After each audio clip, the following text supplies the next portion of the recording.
o sucedem, Tito e depois Domiciano. Domiciano também vai ter um governo de 14 anos e vai ser assassinado.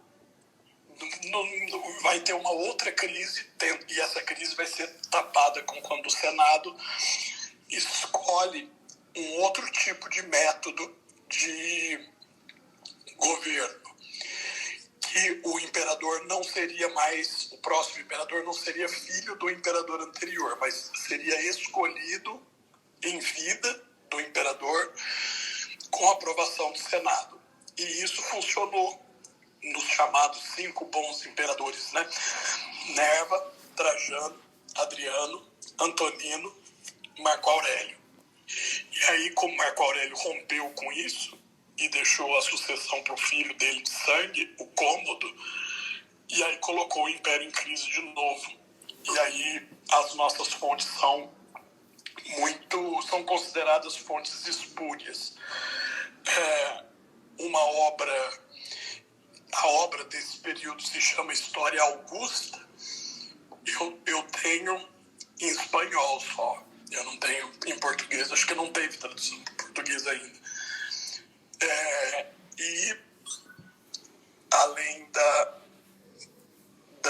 História Augusta, todos os historiadores costumam dizer que essa obra ela é fictícia, né? Então, de Cômodo para frente, a gente não tem muita certeza dos dados biográficos. Muito embora, João, olha, o Paulo entrou aí, bem-vindo, Paulo. A gente também coloca em xeque algumas informações dadas pelo Suetônio, porque a obra dele parece mais um livro de fofoca do que propriamente um livro de história, né? É quase uma revista Caras da época, né? Caras misturado com Penthouse. Eu acho que o Rodrigo e o Paulo não sabem o que é Penthouse. Isso denota muito a minha idade velha já. A nossa, né? A nossa. Não vou te colocar nessa lista, né? Bom, eu acho que você é um ano mais novo que eu, então vamos mudar de assunto. Não, acho que não, hein? Mas depois a gente descobre. A gente tem 30, tá de boa. Eu tô diminuindo 2 anos de idade sempre, porque 2020 e 2021 não vai ter, né? Aniversário. Então, se não comemora, não tem. Mas eu costumo pensar assim, se eu não lembro, não teve. Entendeu? Por isso que eu tô... Se pensar assim, eu não consigo mais viver, porque minha memória virou droga. Então, eu acho que eu tô entre os 20 e 30 ainda mais contando aí.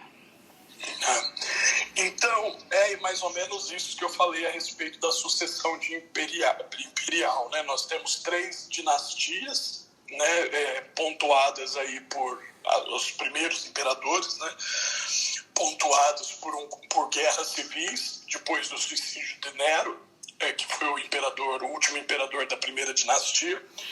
E essa fase do império, ela representa também uma fase de mudança de costumes, porque a sociedade romana, embora ela tenha incorporado muito do modo grego de enxergar as coisas, os romanos eram muito diferentes dos gregos, né?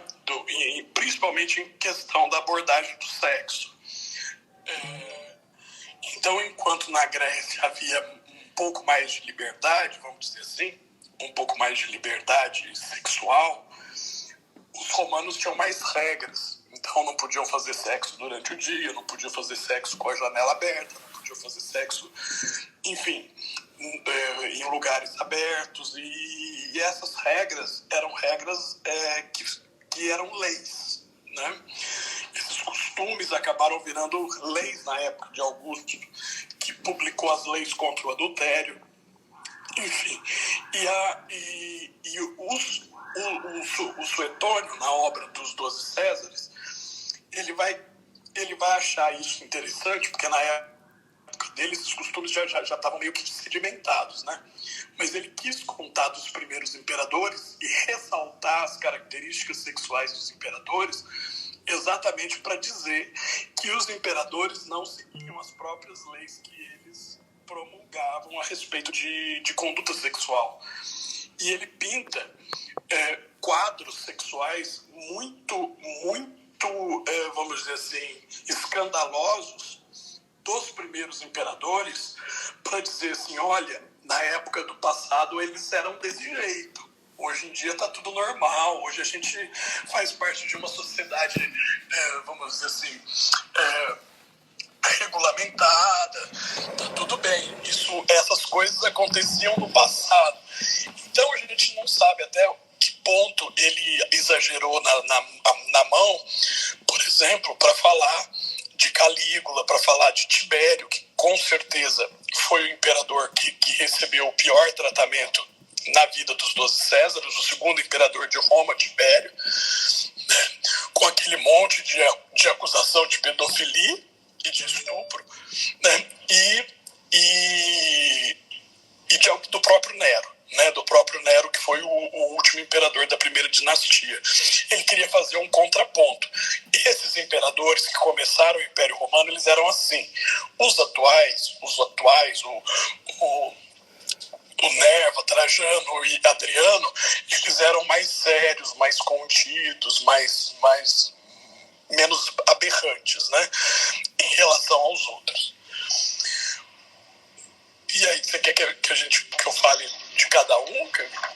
Então, vamos só delimitar, assim, como é que pra gente entender. Primeiro, você vai começar a falar, então nós vamos pegar de César para frente, até Domiciano. Não, ou de Augusto, né? O César não vai ter muita... O César era o mais bobinho nessa situação, né? Teve a história da Cleópatra lá...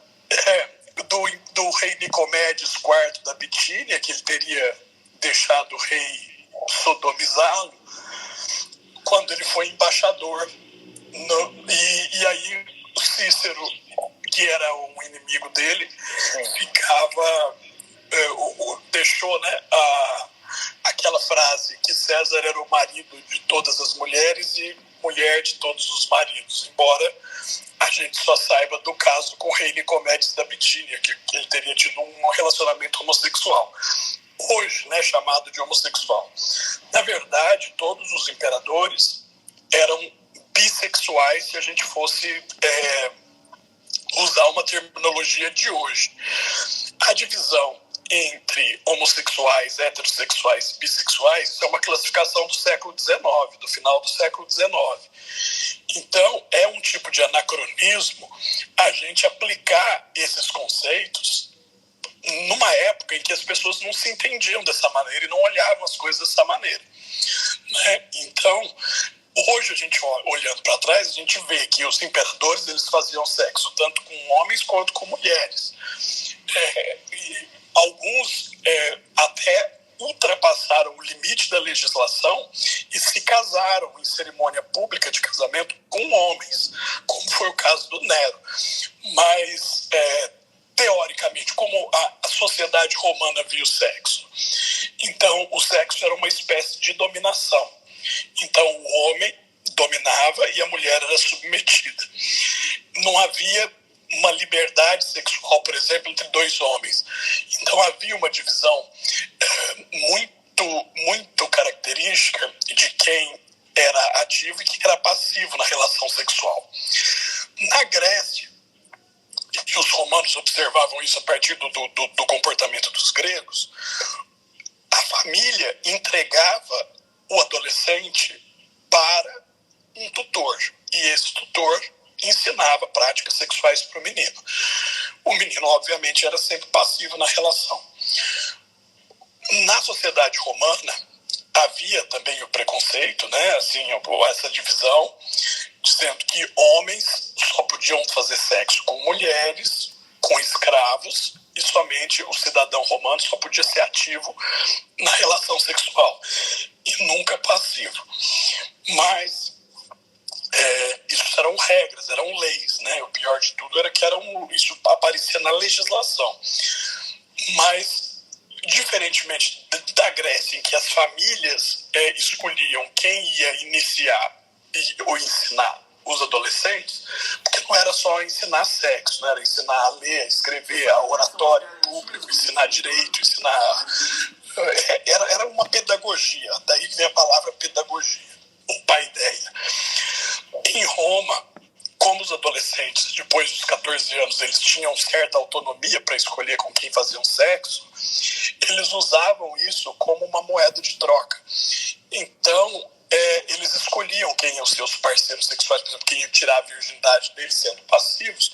Obviamente, porque quando eles fossem adultos, depois dos 40 anos, eles iam ser ativos com outras pessoas que iam se submeter a eles, né?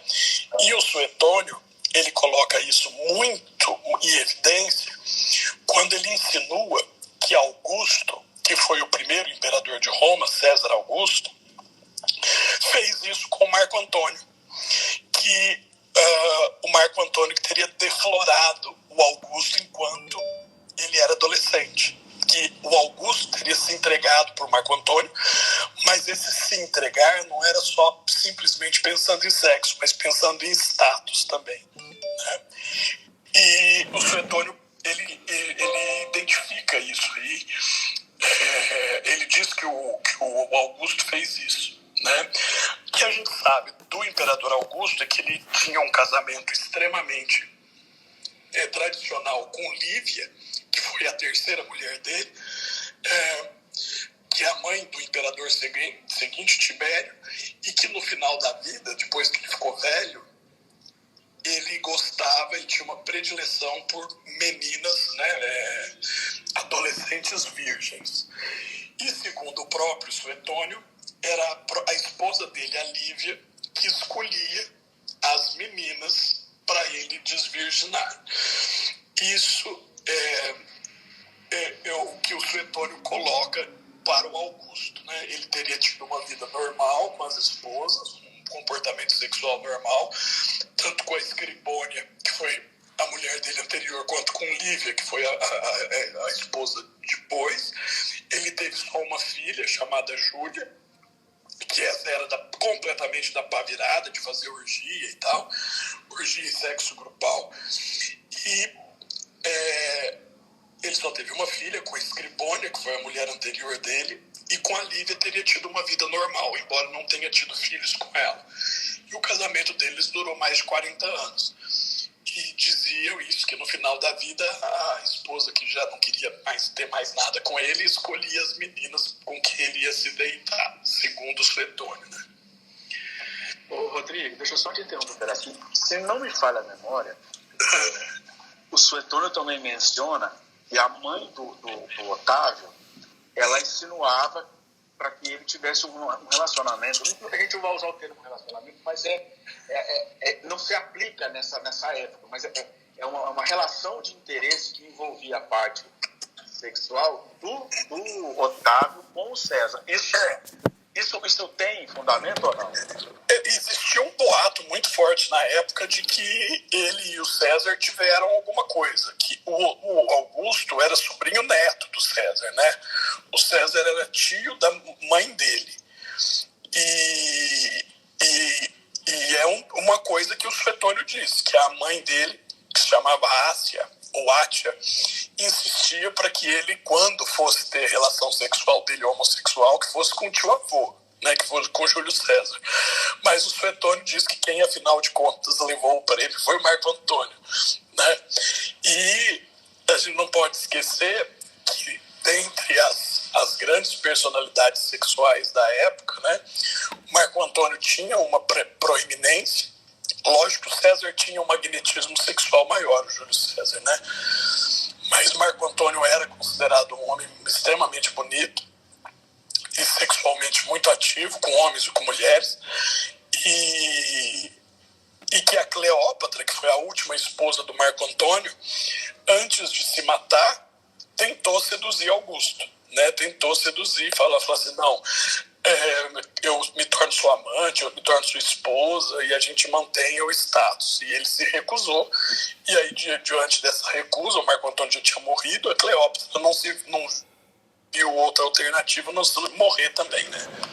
Eu acho que isso está retratado também naquele filme Cleópatra com a Miss Taylor, né? Essa partezinha ali, ela deixa um pouco essa ideia de ela tentar seduzi-la. E ele disse que absolutamente não sei o quê, que não queria de jeito nenhum. E ele acaba matando os filhos dela, né? 2 filhos dela sobrevivem, né? Com a irmã dela. Filhos dela com o Marco Antônio, estou dizendo, né? E ele mata o filho que ela teve com César, que é chamado de Cesário, né? Ou Ptolomeu XV, que era um adolescente de 17 anos, ao invés de levar ele para Roma, onde a Cleópatra estava morando até então, né? Até o assassinato de César. A Cleópatra estava morando em Roma com o filho, e com o assassinato do César ela volta para o Egito, mas quando o Augusto invade o Egito, ele acaba matando o descendente da Cleópatra com o César e 2 descendentes da Cleópatra com o Marco Antônio, pondo fim à dinastia dos Lágidas ou dos Ptolomeus, né, que foi a última dinastia que reinou no Egito. Porque o Egito até então ainda era independente, né? Você viu hoje as múmias? Não vi. Eu vi ontem um comentário, durante essa semana, falando alguma coisa das novas múmias, que parece que ia ter uma exposição, mas eu não tive tempo de ler.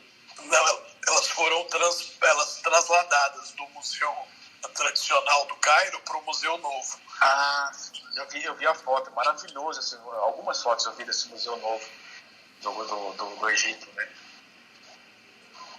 Eu acho que tem uma pirâmide sobre uma... Bom, enfim. O Museu Novo, né? Foi uma cerimônia de Estado, né? Foi uma cerimônia de Estado. O presidente do Egito estava lá para recepcionar as múmias, né? Como é que era o nome daquele egiptólogo famosíssimo que teve... Ele teve suspenso um pouquinho. Ele teve uma série no Discovery. Eu não sei, não. Eu esqueci o nome dele. O último egiptólogo famoso para mim foi o Howard Carter, que descobriu a tumba do Tutankhamon. Não, mas faz muito tempo, não? Foi em 1920. Faz muito tempo. Mas teve um recente. Bom, mas depois eu vou tentar lembrar o nome. Howie, alguma coisa, eu não me lembro. Mas vamos continuar. Vamos. Bom, o Augusto, ele vai morrer sem descendentes. A Júlia estava exilada porque houve um processo público contra ela, baseado na lei de adultério que ele próprio tinha criado. E passa a reinar o filho mais velho da Lívia, a esposa dele, que é o Tibério. Né? O Tibério era um general. Ele tinha um casamento muito feliz com uma mulher chamada Vipsânia, que tinha um filho com ela, também chamado Tibério. E por causa desses rolos da família imperial, do Augusto não ter um descendente masculino, ele obriga o Tibério a divorciar da mulher dele, que ele gostava, dessa Vipsânia, que ele tinha uma vida absolutamente estável com ela, e obriga ele a casar com a Júlia da Pavirada, a própria filha dele. Quando o Tibério vê com que tipo de mulher ele tinha casado, ele deixa Roma e vai morar na Grécia, sozinho, falou que vai estudar filosofia e tal, rompe com Augusto. E a Júlia tinha vários filhos dos casamentos anteriores, e todos esses filhos foram morrendo. Alguns atribuem à própria Lívia o assassinato desses moços, né, que eles morreram na infância ou na adolescência, para abrir caminho para o próprio filho dela ser imperador, embora Tibério nunca quis ser imperador, né? Quando ele viu que não tinha mais jeito, ele tinha que assumir o império, ele tentou, né? Ele já assume o império com uma idade, ele tinha 50 e poucos anos, ele vai ser o imperador que morre como mais velho, ele viveu até os 78 anos. E ele não queria governar, ele não queria honras públicas, ele não queria nada. Ele fica um tempo em Roma, né? E depois, numa determinada época, ele já estava com mais de 60 anos e já não estava conseguindo mais ter saco para governar. E saco para governar, nesse caso, era ir comparecer às reuniões do Senado, às cerimônias públicas e etc. Né? Ele não queria participar de nada, ele queria ficar quieto, ele não queria ser nada, ele queria ser deixado quieto. Mandou construir um grande palácio na ilha de Capri, né? Na ilha de Capri, e se mudou para lá. Deixou o prefeito dos guardas pessoais comandando o império em Roma e foi morar sozinho num palácio na ilha de Capri. Esse prefeito chamava Hélio Sejano e ele começa a governar com mãos de ferro a cidade, com muita corrupção. O imperador estava isolado, né? O imperador estava isolado em Capri, não recebendo informe nenhum, né? Tudo que chegava a Tibério em Capri passava antes pelo Sejano, né? O Tibério assinava as coisas com confiança, com o selo, né, do anel, e Sejano confabulou com sobrinhas do próprio imperador para matar o filho do imperador Druso e enfim, Sejano começa a fazer um governo de terror do Tibério. Aí nós temos duas versões. Uma, Tibério sabia o que acontecia em Roma e não estava nem aí. Morte de senadores, processos sumários, confisco de propriedade privada, de dinheiro público, um horror, um governo de terror mesmo. Outro, que Tibério ficava lá na ilha da Itália e não sabia de nada e confiava cegamente nesse Sejano, nesse tal de Hélio Sejano, e não sabia de nada. Uma das histórias foi que uma amiga do Tibério, da família imperial, filha do Marco Antônio, chamada Antônia, foi a Capri, abandonou Roma, foi a Capri, levou o neto dela, né? Ela era filha da Júlia, né? Levou o neto dela, que era o Calígula, levou o neto dela para viver com o Tibério e contou para ele, para o Tibério, o que tinha acontecido, o que estava acontecendo em Roma. E o Tibério manda matar o Sejano, né? Depois que a Antônia conta para o Tibério como Roma estava sendo governada. E substitui também o prefeito Sejano pelo prefeito Macro, né? Que era que foi um amante do Calígula. Que o Calígula morava com o Tibério lá no palácio, no palácio dele em Capri, né? E o Calígula fica lá até ele morrer. Bom, ele nunca mais volta a Roma. Depois que ele vai embora de Roma, por volta do ano 17, depois que a mãe dele morre, que a Lívia morre, ele, 17, 18, né? Ele vai para Capri e passa basicamente 20 anos longe de Roma, sendo o império governado pelos prefeitos do pretório, né? O Sejano Macro, o Névio Sutório Macro. E aí a gente pensa assim, o que Tibério ficava fazendo em Capri? Como ele passava os seus dias, já que ele não governava mais e delegou o poder. Do mesmo modo, nós temos duas versões. A versão tradicional é de que o Tibério ficava cercado de seus conselheiros filosóficos, estudando filosofia, tendo uma velhice comedida.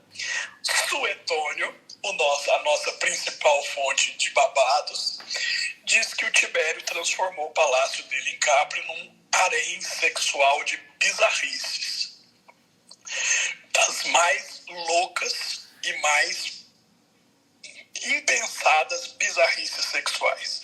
E o Suetônio vai descrever, né, Tibério como um estuprador, pedófilo, né, e coisas assim tão grotescas que a gente pensa, será que isso é verdade? Será que ele fazia isso mesmo? Né? Por exemplo, ele diz que Tibério se excitava muito com as execuções. Se excitar muito com execuções, então ele mandava executar as pessoas na frente dele ou jogar no mar, e isso dava uma energia sexual a ele. E ele moldou as mamadeiras da época, segundo o Suetonio, na forma do próprio pênis. Então as mães, quando iam dar de mamar para os seus filhos, usavam uma mamadeira em forma do pênis do Tibério. E assim, quando as crianças atingiam 1 ano, 2 anos, assim, elas eram obrigadas a fazer sexo oral no imperador. Daí que vem a mamadeira de piroca que falaram. Mamadeira de piroca do Tibério.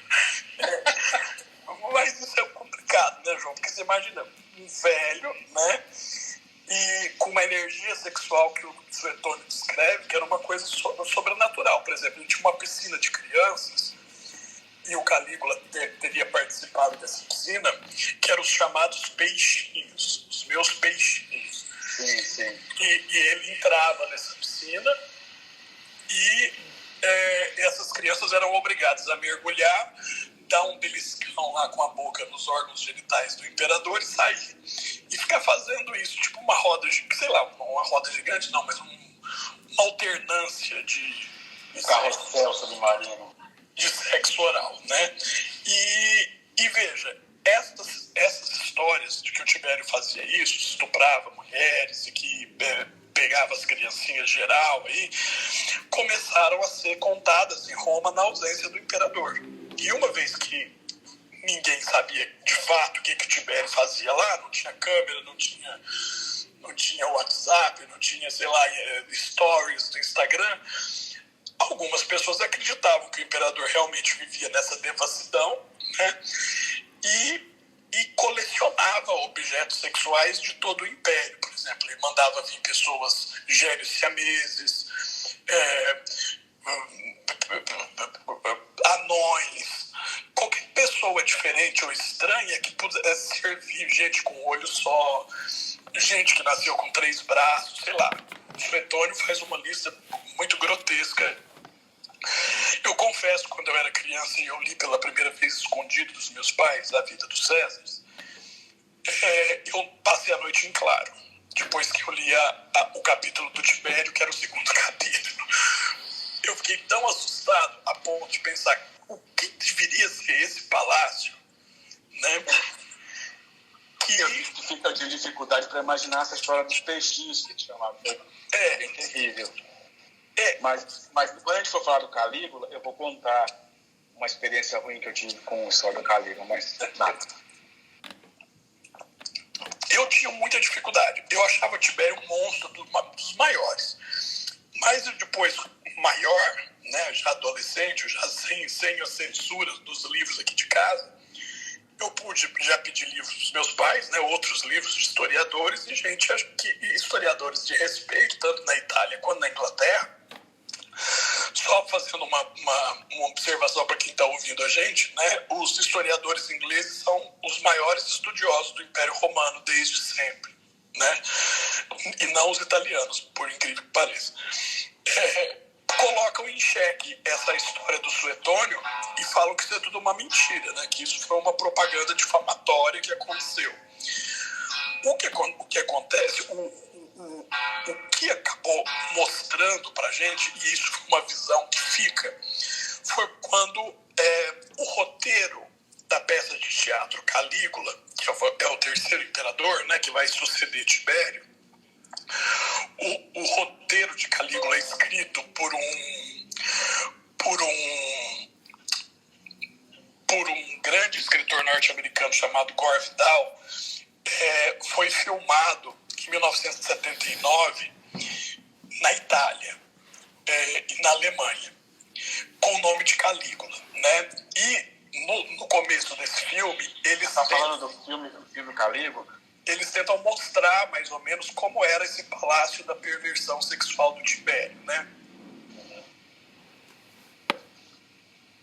Esse filme é aquele, é só um que tem de Calígula, né? Aquele. Esse filme eu tenho uma história, já que já está falando, eu vou contar. Eu peguei esse filme doido para ver a história de Roma, eu acho que foi videocassete na época. O filme é de 79. Eu não sei se você sabe já dessa história. Ele foi proibido no Brasil. Isso. E ele só chegou aqui 10 anos depois. Né? Esse filme só foi chegar no Brasil em 89 e 90. E eu peguei. Mas eu não sei sua história do filme, conta aí. Eu aloquei, naquela época a gente locava filme, né? E de Calígula, não sabia das advertências, né? E pá, no videocassete tentei eu de um lado, minha mãe do outro. Nossa senhora, eu não fiquei 15 minutos vendo o filme. Sua mãe viu isso? Viu, começamos a assistir junto. Na hora que eu vi o que se tratava, porque não é, né? Não é um filme ortodoxo, vamos dizer assim, sobre história romana. Não, é muito teatralizado, né? E tem cenas de pornografia de verdade. Né? Muita. Eu peguei, saí de fininho da sala e deixei ela lá assistindo o filme. Então, outro dia depois, ninguém falou nada com ninguém. E, na outra oportunidade, eu terminei de assistir o filme. E depois eu vi algumas outras cenas que eu fiquei com tanta vergonha de imaginar que se eu tivesse visto aquilo do lado da minha mãe. Aquela parte do casamento, que ele vai ser, entre aspas, parte de casamento, né? E aí... Ele faz um primeiro fist fuck da história, né? Literalmente, né? Com anel e tudo. Com anel e tudo. Mas, assim, esse filme, ele parte daquela ideia que também Suetônio deixa no ar, ele não afirma que isso aconteceu, mas ele deixa no ar, de que o Calígula matou o Tibério, né, para ser imperador. Então, a maioria dos historiadores acha que o Tibério morreu de morte natural, porque ele era muito velho, né? 78 anos hoje pode não parecer que é muito velho na época, é muito velho pra gente, mas seria mais ou menos a gente falar que o Tibério viveu uns 120 anos, se a gente fosse comparar com a idade de hoje, que as pessoas tinham expectativa de vida de 40 a 45 anos, né? E essa expectativa de vida, ela vai cair muito na Idade Média. Na Idade Média vai cair para 30 anos a expectativa de vida do ser humano adulto. Em Roma, na Antiguidade, ela era maior, porque as coisas eram mais limpas, né? O uso de água de água limpa, era mais comum em Roma do que na Idade Média, no Império Romano. Mas é muito provável que o Tibério tenha morrido de morte natural mesmo, porque ele era muito velho. Né? Quando ele morreu, ele era muito velho. Mas o filme do Calígula, né, que mostra para as nossas gerações, a gente que assistiu, mostra uma das teorias que Suetônio levanta, de que o Calígula tenha sido responsável por matar o Tibério sufocado, né, com travesseiro. No filme, o Macro, né, Neve, o Sutório Macro, é que entra lá no quarto, né? Não é uma coisa assim, João, eu não lembro disso. Eu não lembro também, não. Mas eu lembro desse assassinato aí com o travesseiro, mas eu não sei qual foi o personagem. Com o travesseiro, né? Correto. E aí começa o reinado do Calígula, que já era uma pessoa que causava estranheza à própria família imperial desde criança, né? Ele tinha um desvio de personalidade que era uma coisa absurda. A mãe dele, Agripina velha, né? O chamado Agripina maior, teve acho que seis ou 9, acho que ao todo ela acabou tendo 9 filhos, mas sobreviveram foi o Calígula, que era o caçula, e as 3 irmãs imediatamente mais velhas do que ele, que era a Livila, a Drusila e a Agripina menor, a Agripina mais jovem. E as meninas elas viviam exiladas, o Tibério mandou elas embora de Roma, e o Calígula foi criado lá com o Tibério, depois de uma certa idade, lá no palácio de Capri. E no testamento do Tibério, né, o Calígula teria que governar junto com o primo dele, que era neto do imperador Tibério, neto mais novo, chamado Tibério Gêmeo. Mas o reinado do Calígula foi muito curto, né? Foram 4 anos, né? 4 anos e pouco. E ele era muito, muito, muito maluco. E muito maluco ele já era desde quando ele era criança. Você vê, o Augusto morreu com 76. O Tibério morreu com quase 78. O Calígula vai fazer tudo o que ele fez e vai morrer com 28 anos, né? Antes dos 30 anos.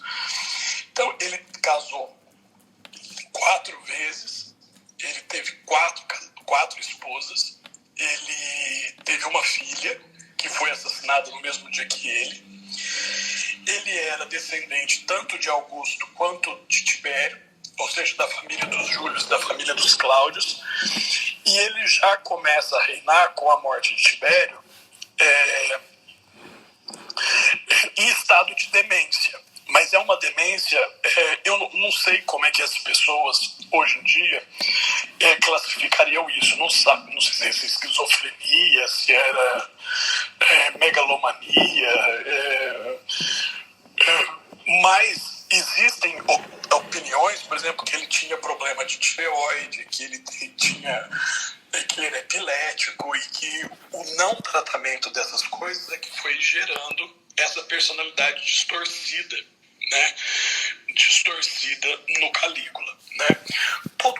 Mais ou menos todos os membros da família dos Júlios eram epiléticos. A epilepsia não era uma coisa mal vista, mas você imagina a pessoa tendo várias convulsões, não ter tratamento disso, provavelmente tinha uma lesão cerebral. O próprio César, né? O próprio César tem história disso. Que ele fazia o máximo para tentar esconder, porque isso era visto, e ainda hoje é visto como uma fraqueza da pessoa, né? Não era esperado que o imperador todo venceu bastante, tivesse um momento aí de... Na verdade, não era nem fraqueza, né, Rodrigo? Era maldição dos deuses. Era. Uma coisa nesse sentido. Era. E o Calígula, ele vai governar, no começo ele vai governar normalmente, né? Eu não sei também se isso vai fazer obras públicas, vai fazer coisas urbanísticas na cidade, e ele vai reinar em Roma. Embora ele estivesse no caminho de Roma, de Capri até Roma, né? Ele estivesse no caminho quando o Tibério morreu, ele vai assumir o império em Roma, vai começar um reinado em paz com o Senado, né? Fazer vários projetos de urbanismo, de manter a fronteira, e de uma hora para outra, isso os historiadores acreditam que não foi de uma hora para outra, mas que isso veio de uma degeneração da infância. Ele começa a se declarar Deus em vida, porque veja, o Júlio César, quando ele foi assassinado, o Senado o deificou, o transformou num deus. E isso é uma questão, um procedimento jurídico e político que se chama apoteose. Então, os deuses romanos precisavam ser, olha só como os romanos eram, né? Para você ser um deus cultuado em Roma, você precisaria de um reconhecimento jurídico do seu status pelo Senado. Então, por exemplo, os romanos conquistavam uma parte do mundo. Lá tinham os deuses. A pergunta é, esses deuses poderiam ser cultuados em Roma como deuses? Não, se o Senado deixasse e o Senado emitisse um decreto de apoteose. O Júlio César foi declarado divino pelo Senado. E o Augusto, como filho adotivo do Júlio César, ele era conhecido como filho de Deus. E é contra essa teologia imperial que vai nascer o cristianismo. O cristianismo ele vai surgir exatamente durante os reinados do Augusto e do Tibério, e os seus propagadores, São Pedro e São Paulo, os maiores propagadores do cristianismo, eles vão dar uma outra opção de filho de Deus, que não é o imperador de Roma. Então, quando Augusto morreu, ele vai ser considerado divino, vai ter um templo, sacerdotes e tal. O Tibério se recusou a ser adorado em vida, mesmo assim, depois que ele morreu, ele foi declarado divino pelo Senado. Mas então havia um sistema, né? O imperador reinava, morria e depois virava divino. Calígula não. O Calígula se declarou divino já em vida e começou a exigir adoração.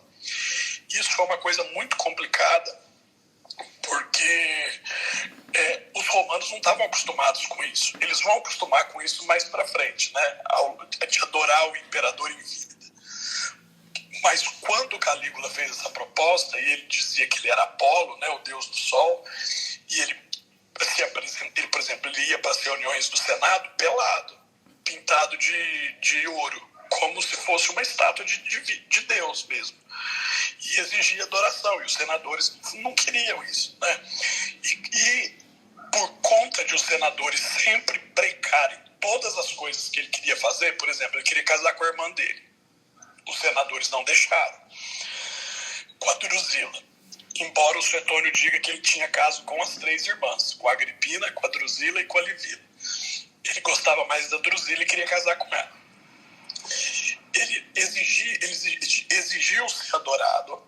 Ele queria casar com a própria irmã, que era uma coisa proibida pelo direito romano. E ele pensou seriamente em transferir a capital do Império de Roma para o Egito. Ele queria também, porque lá no Egito, os egípcios adoravam o governante em vida. Cleópatra era a reencarnação de Ísis, os faraós eram a reencarnação de Horus e tal. E ele achava que lá no Egito ia se dar bem. Então ele ia para o Egito e tal. Mas o Senado sempre barrava, e na época do Calígula o Senado tinha muito poder e barrava os atos do imperador. E isso despertou no Calígula um comportamento de resistência. Então, todas as vezes que o Senado impedia de tomar uma atitude, ele se voltava contra o Senado e tomava uma medida contra o Senado. Por exemplo, quando ele quis casar com a irmã dele e o Senado não deixou, ele nomeou o cavalo dele como senador, o Incitatus, para exatamente humilhar os senadores, dizendo que o cavalo tinha mais condição de ser senador do que os senadores. Quando ele quis ir para o Egito e o Senado não deixou, ele obrigou a esposa de alguns senadores a se prostituírem para o povo, numa festa chamada Lupercalia, para humilhar os senadores. E, obviamente, os senadores tiveram viram que a única possibilidade era eliminar o imperador. Eliminar mesmo o imperador, né? Uma coisa que era impensada, por exemplo, no governo de Augusto e de Tibério. Apesar do Tibério ter aquela fama louca, ele era respeitado pelo Senado. O Calígula já jogou tudo pro ar e se voltou contra o Senado, né? Ele tinha um caso estarrecedor assim, para a sociedade romana com um ator chamado Mnester, e esse ator era ator, né? Ator era uma coisa muito, muito ralé, assim, e ele tinha esse comportamento de enfrentamento do Senado que acabou ocasionando a morte dele, né? Ele foi assassinado no meio de uma apresentação teatral. Ele foi esquartejado, né? A esposa dele também, e a filha dele foi morta. A filha dele era uma criancinha. E ela foi morta também para não deixar nenhuma sombra do governo maluco de Calígula, né? Tendência nenhuma, né? Ele vivia falando, né? Porque ele tinha muita oposição e ele vivia falando que o sonho dele era que Roma tivesse um pescoço só para ele poder cortar. E ele falava isso, ele não tinha medo, vamos dizer assim, dos senadores. Ele sofria oposição, mas ele enfrentava. E fazia umas coisas que chocavam todo mundo, né? Por exemplo, essa história, ela é verdade, essa história do cavalo. Muitos historiadores acham que essa história é mentira.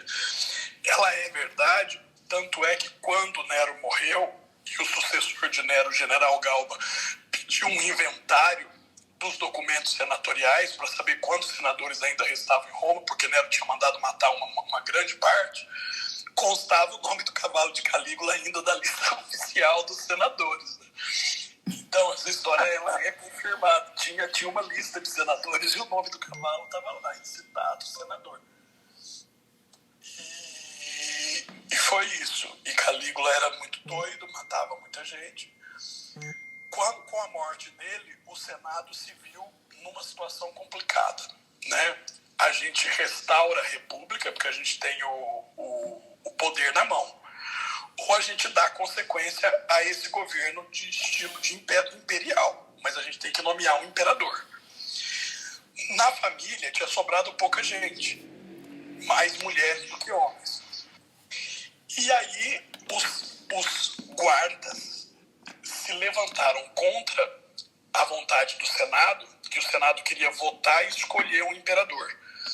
Mas a guarda imperial foi lá na casa do Cláudio, que era tio do Calígula, irmão do pai dele, que era um intelectual, que ele não era do exército, não era militar, não tinha tido conquista, não era como Augusto e como Tibério, que tinham sido grandes militares, ou como Calígula, que tinha sido criado no exército, né?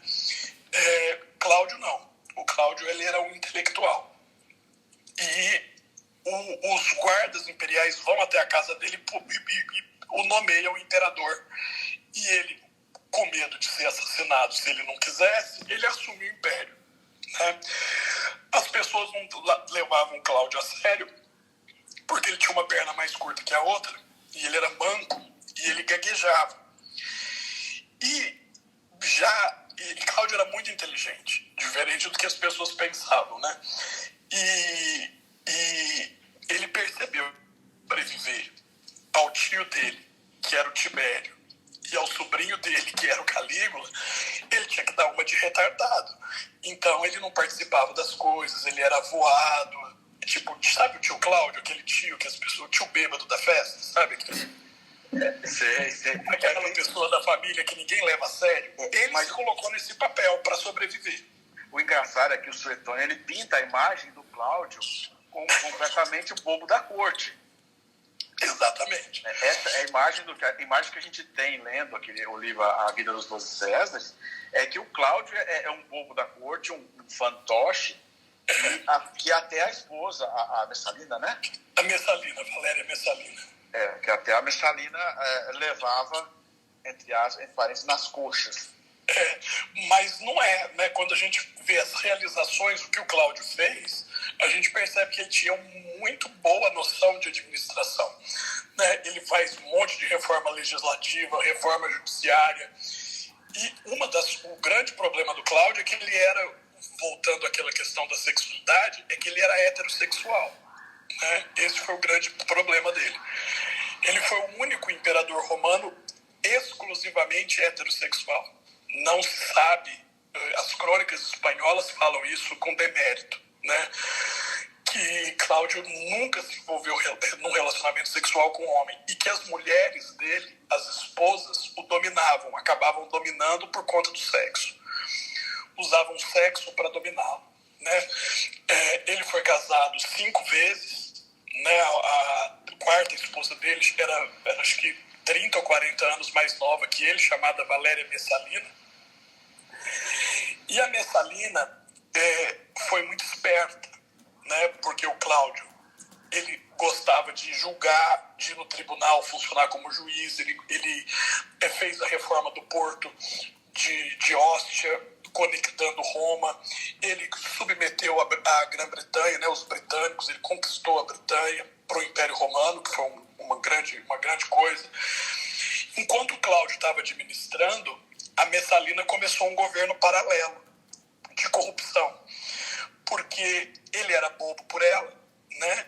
E ela começou a servir de intermediária também para os pedidos, né? A gente quer que o imperador faça isso. Então ele exigia um suborno e levava o pedido direto até o marido, que fazia tudo que ela queria. Ela tinha dado 2 filhos para ele, os 2 filhos que ele mais amava. Ele já tinha uma filha chamada Otávia, mas ela deu 2 filhos para ele, né? Aliás, a primeira filha dele se chama Antônia, não Otávia. Otávia e Britânico, que são os filhos que a Messalina deu para ele. Ele amava as crianças. E a Messalina controlava, porque ela contratou 3 mulheres para serem amantes do Cláudio e enredaram uma teia sexual com Cláudio que ela dominava. A Messalina controlava e ela vivia uma vida à parte. Né? Ela se encontrava com Cláudio uma vez por dia, na hora das refeições, depois que ela já tinha dado 2 filhos para ele. E ela começou a ter caso com senadores, começou a, sei lá, né? Se a gente for levar a sério o que o Antônio falou, a gente pensa que a Messalina era ninfomaníaca, né? Porque ela fazia até competição de quem transava mais, ela ou as prostitutas de Roma. Mas isso também deve ter sido muito da posteridade, né? E nessa competição parece que ela ganhava todas, né? Ganhava e nem suava. Assim, quando ela ficava a noite inteira na função, nem ficava vermelha. Mas acontece o quê? Que a sobrinha do Cláudio, a irmã do Calígula, né, Júlia Agripina, mãe do próximo imperador, que vai ser o Nero, ela viu o estado que o tio dele se encontrava, o imperador, portanto, o chefe do governo, nas mãos da Messalina, que era prima deles todos, era tudo uma família só. E como a Messalina tinha uma vida muito independente e ela era participante dos cultos de Dionísio, que em Roma se chamava Baco, né? Ela era uma bacante, portanto ela frequentava rituais religiosos que misturavam bebida e sexo. A Agripina armou para o Cláudio descobrir que a Messalina o traía com todo mundo. E o Cláudio ordenou uma sindicância, uma investigação, e realmente a Messalina tinha traído ele muito. Na verdade, essa questão da fidelidade sexual nem irritou muito o Cláudio, porque ele também não estava nem aí para a Messalina, né? Mas a Agripina, que é a sobrinha dele, e portanto da família dele, ele confiava, colocou na cabeça dele que a Messalina queria tirá-lo do poder, matá-lo, que havia uma conspiração para matá-lo, para ela ser imperatriz de Roma junto com um senador, um determinado senador. O Cláudio acreditou e mandou matar a Messalina. Os filhos eram deles mesmo, tal, continuaram, e a Agripina, que foi a mulher mais poderosa de toda a história de Roma, né? A Agripina, irmã do Calígula, não a mãe, né? A irmã, ela consegue manipular o Cláudio, o tio dela, de tal maneira que ela consegue se casar com ele, o que era impedido pelo direito romano. O direito romano proibia o casamento de tio com sobrinha. E ela vai conseguir que o Cláudio dê a cartada. Que o Cláudio, ele vivia em algumas brigas com o Senado, nada comparado ao Calígula, mas ela consegue fazer com que o Cláudio se sobreponha ao Senado. Então, de todos os imperadores até então, né, Augusto, Tibério e Calígula, Cláudio vai ser o primeiro que vai conseguir subjugar totalmente o Senado e colocar a vontade dele acima da lei. E ele se casou com a Agripina, né, adotou o Nero, que era o filho dela, que ela tinha de um casamento anterior, e logo após isso ele morre. Né, ele vai morrer com 67 anos, 65, 67 anos, envenenado. E todo mundo acha que foi morreram com ele.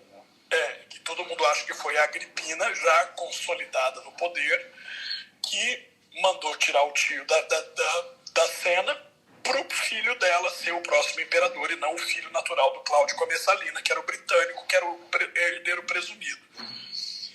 E como Nero tinha 16 anos, quem ia governar ia ser ela, né?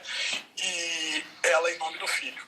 E ela com apoio lá de um grupo que era muito ligado a ela, inclusive com o filósofo Sêneca, que é um dos autores que eu mais admiro e porque eu tenho maior reverência, e o chefe da guarda imperial, que se chamava Sexto Afrânio Burro, que os dois eram espanhóis, tanto Sêneca quanto Burro, eles eram espanhóis. Ela tinha o chefe da guarda, o filósofo mais prestigiado, e era da família imperial. Ela descartou o Cláudio, ela descartou o imperador e fez o Nero assumir o império. Né? No começo, o Nero não se interessou pelo governo, deixou na mão da mãe e dos conselheiros, né? E os primeiros 10 anos de governo do Nero foram excelentes, porque ele não governou, né? Mas o Nero, fruto assim, de muito casamento consanguíneo dentro da mesma família, já não devia ser normal. E vendo o jeito que a mãe dele governava, e como o pai adotivo dele, o divino Cláudio, o Cláudio foi declarado Deus também depois de morto, subjugou os senadores, quando ele resolveu governar, ou seja, quando as tendências dele se manifestaram, ele não teve a menor dúvida. Ou seja, agora, veja que a relação entre o senador e o imperador e o Senado foi se desgastando ao longo das gerações. Com Nero, nós vamos ter a submissão total do Senado ao imperador. Tanto que o Nero vai ser casado umas 6 vezes e 2 vezes ele se casa com um homem, numa cerimônia pública. Ou seja, os senadores já não tinham mais condição de transformar o Senado numa oposição ao governo, e aí ele vai fazer o que ele quer. Ele vai literalmente fazer o que ele quer. E o que ele quer era muita loucura, né? Ele foi muito louco, muito lunático mesmo, né? Ele se casou com a Otávia, a filha do Cláudio, que era irmã dele, mas depois ele manda matar ela para se casar com uma outra, chamada Popéia Sabina, que era considerada a mulher mais bonita de Roma, e ele manda, como ele era amigo do marido dela, ele não manda matar, mas manda o marido dela governar Portugal. Tipo, o lugar mais longe possível de Roma, você vai para Portugal.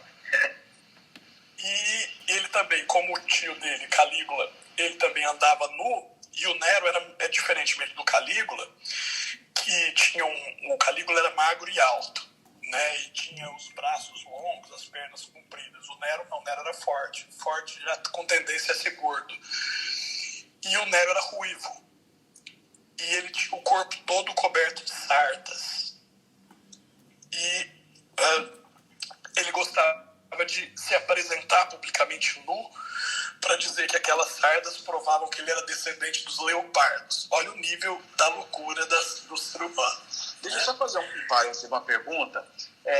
No seu ponto de vista, entre Nero e Calígula, que ficou no governo, no Império, né, 4 anos, qual dos dois, se comparasse, assim, se a gente deixasse o Calígula o mesmo tempo que o Nero ficou como imperador, qual que faria mais estrago em Roma?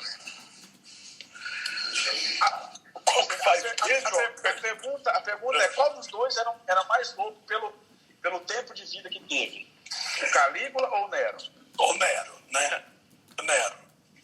Porque ele vai reinar durante uns quase 15 anos, né? Os primeiros 10 anos, como eu falei, ele era controlado pela mãe e pelos conselheiros da mãe. Então ele vai querer ser artista, vai querer tocar lira, vai querer ficar pelado, falando que ele era descendente dos leopardos e tal. Quando ele começa a querer governar, porque a esposa dele insiste para que ele governe e não deixa a mãe, vai começar uma tensão. E como ele não tinha freio nenhum, né, ele mata a mãe, mata os conselheiros e começa a reinar como um deus na terra mesmo. E aí todas as taras, né, taras que eu tô falando é problema de comportamento, que apareciam no tio dele, no Calígula, no irmão da mãe dele, vão aparecer com Nero potencializado.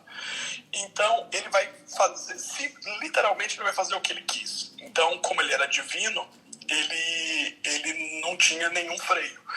Então ele matou todo mundo da família dele, para não ter ninguém da oposição, para o Senado nomear. Ele praticamente extingue a dinastia do Júlio César, né? Poucas pessoas vão sobreviver dessa família, só primos de 2º, 3º grau dele vão sobreviver a ele. Ele vai mandar matar a mãe e vai se casar publicamente com um homem, vai publicamente assumir um papel de passivo. Lembra que a gente estava falando no começo da questão passivo.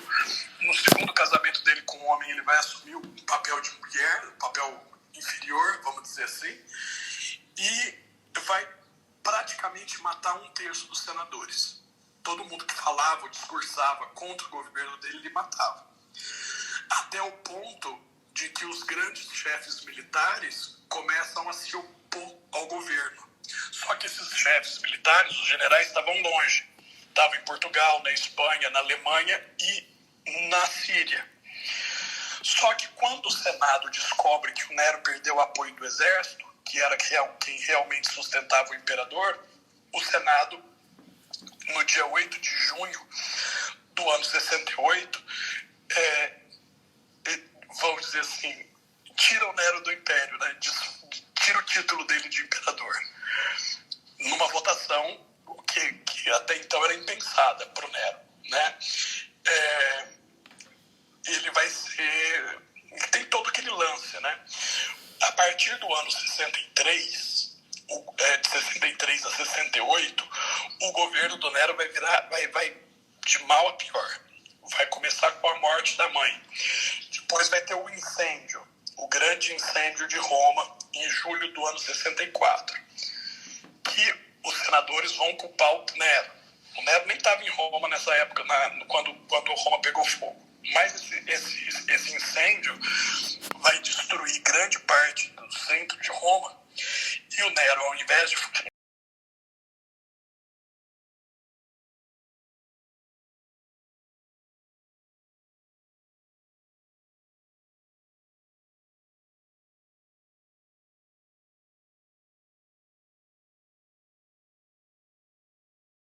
Nero contra os senadores, Nero sempre ganhando, até que no ano 68 ele perde o apoio do exército.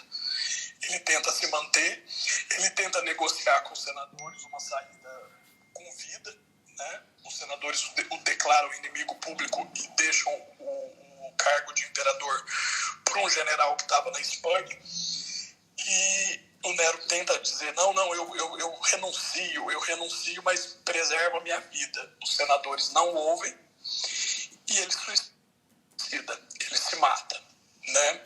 E isso, depois de ter incentivado uma perseguição extremamente cruel contra os cristãos, que ele culpou pelo grande incêndio da cidade, ele matava as pessoas com as próprias mãos, diferente do Calígula, que gostava de assistir à morte. O Nero, olha para você ver, o Nero, ele se trancava numa gaiola e pedia que os guardas batessem nele, com porretada, com as coisas, para ele ficar com muito ódio, para despertar o leopardo. E aí, a hora que ele estava no auge do ódio, abriu a porta da gaiola, ele saía e despedaçava as pessoas que estavam na frente dele com a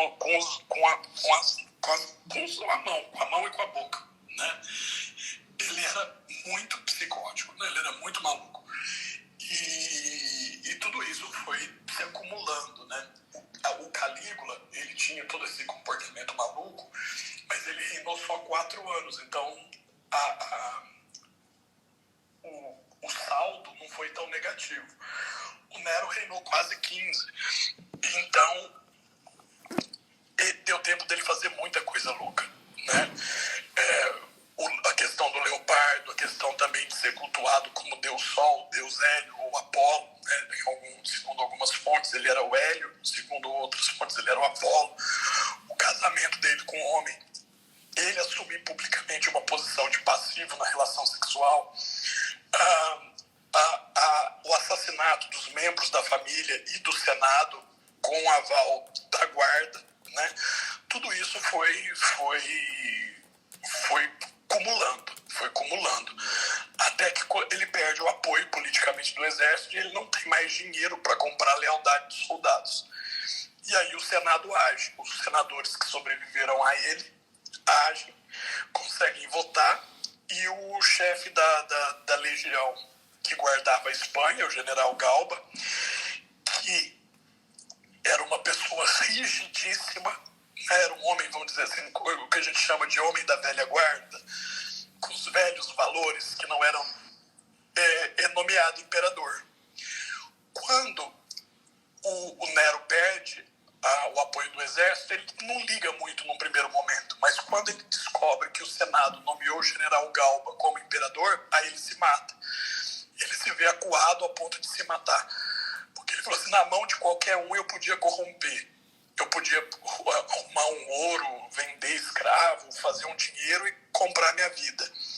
Eles deram exatamente para a única pessoa que é incorruptível na estrutura do império inteiro, que era o general Galba, que era um velho de 73 anos, né? Ele era muito velho, já todo inválido pela artrite, ele precisava ser carregado, ele já não montava mais cavalo, porque os pés e as mãos dele já estavam cheios de gota e artrite, e ele era incorruptível.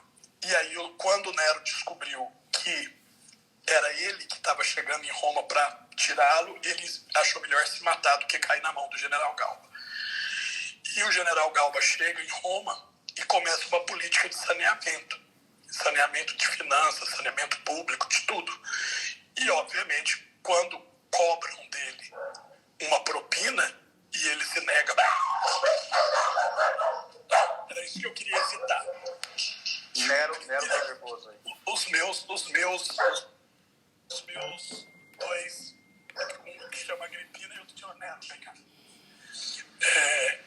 Ele vai ser assassinado pelos próprios guardas que o nomearam, que estavam dando apoio, depois de 7 meses.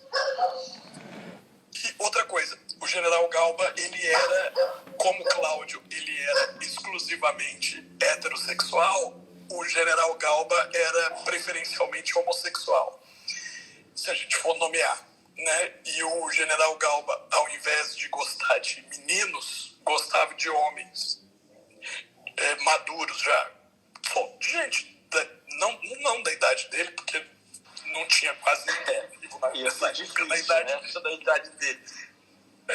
Mas ele só fazia sexo com pessoas adultas. Padrão Marco Antônio. E isso pesou também na história dele, né? Eu acho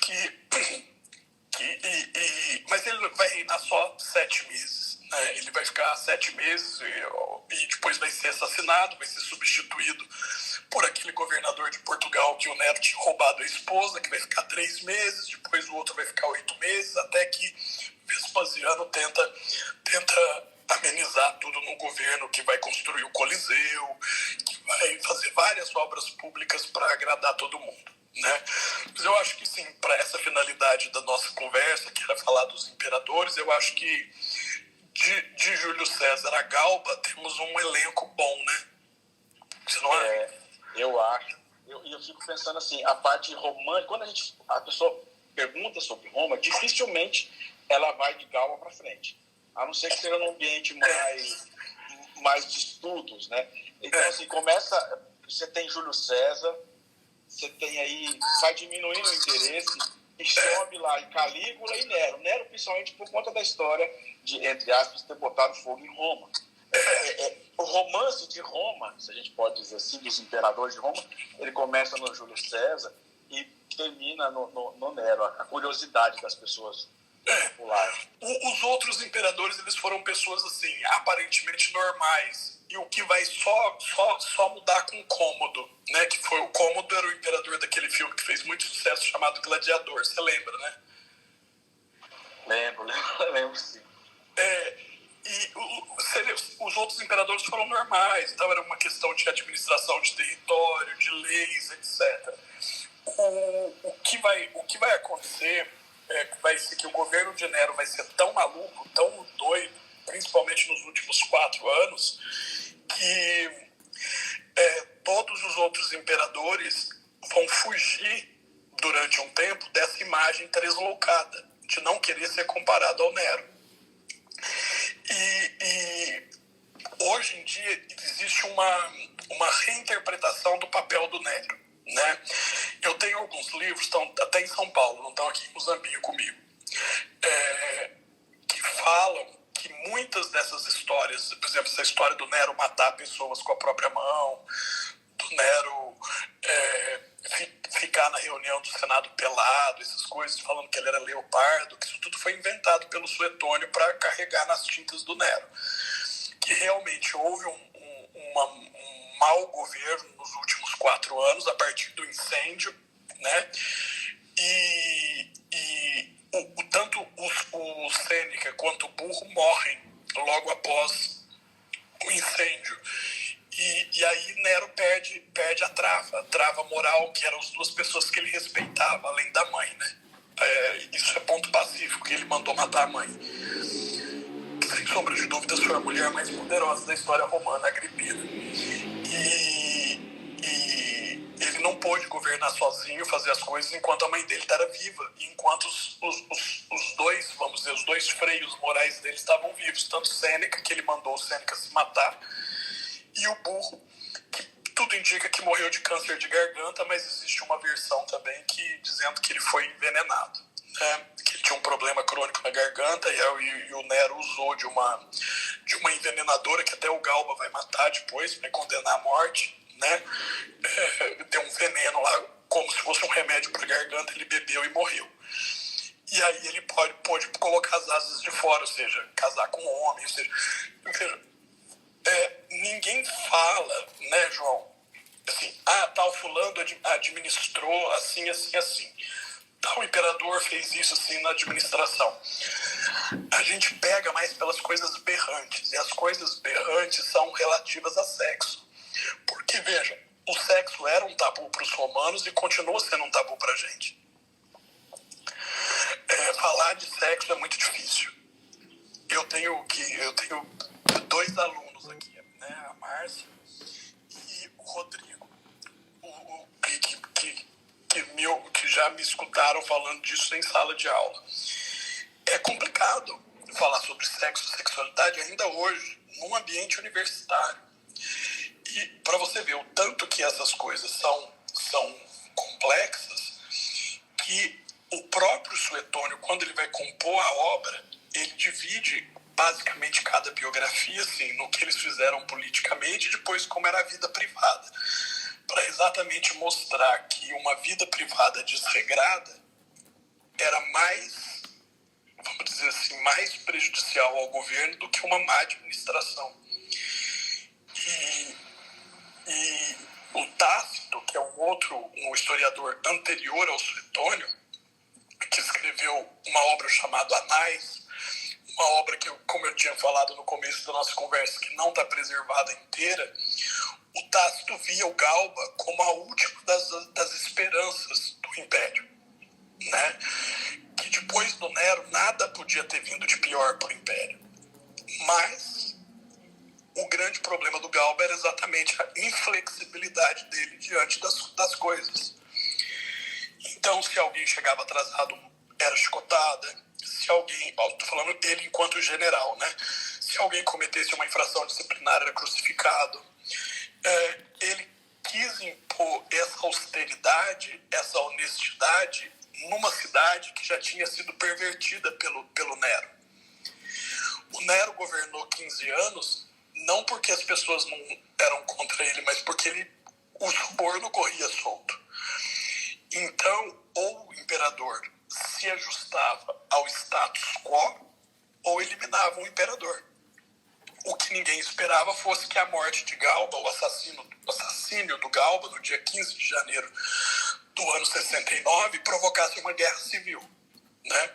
Ninguém estava esperando isso. Todo mundo estava esperando que alguém com bastante dinheiro, bastante influência, comprasse o cargo de imperador e vamos dizer assim, apaziguasse a situação.